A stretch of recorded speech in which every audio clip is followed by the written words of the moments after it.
Hi friends, and congratulations to the class of 2017. Special shout out to my brother who just got his master's in education. We're inside today because it's raining. So it's that time of year again where clips of notable people giving commencement addresses start floating around the internet. And I like to give them a watch even though I've long since graduated, as just a general reminder to believe in myself and wear sunscreen. And also because the speaker when I graduated college was Bill Cosby. And we don't talk about that. The student speaker at my graduation, however, was me. I don't remember what I said, only how I said it, which was in that voice where it sounds like you're just about to cry even though you're not about to cry. So I looked it up for you. An excerpt of my graduate wisdom. Wait, hold on. We are here because we are brave. We are here because we are lucky.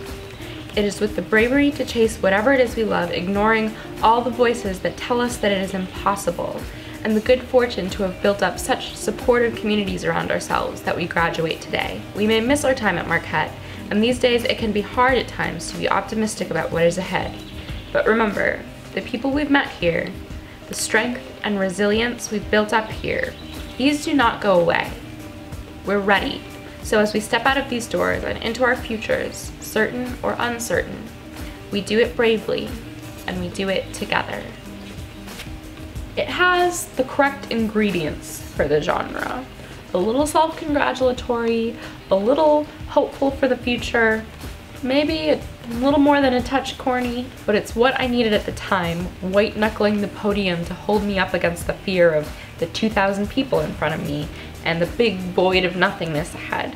Years later, I needed a different graduation speech, one that came decades before my time and said that all we can do is try again and again and again to win again what we've lost before. I was too young and too lucky to have lost anything really when I graduated college, but I wasn't anymore by the time I heard Hillary Clinton's speech at her own graduation from Wellesley College in 1969. It wasn't as starry-eyed or hopeful so much as resolute.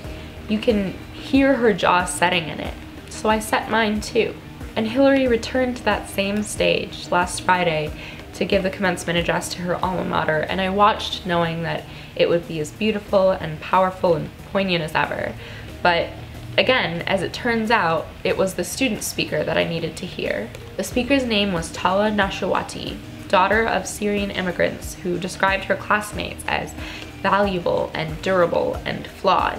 She assured them that it was okay to be angry and frustrated and loud. And as she spoke, I thought of my own graduation speech, delivered with a quiet, trembling voice. And I watched my friends who had worked with me and taught me and held me up, tweeting their reactions, these brilliant women who have tried again and again and again to win again what we've lost before.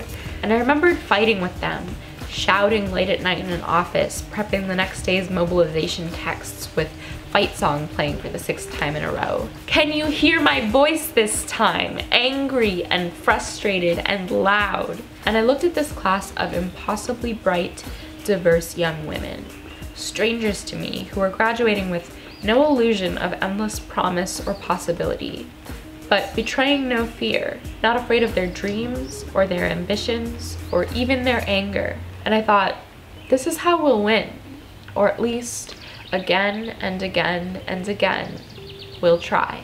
In the comments, tell me if you have a favorite graduation speech. And this is the last deck chat with Taylor, like sort of deck chat because I'm kind of inside, but I'm moving for a new job to a new state, so I will see you next week from a different location. Bye!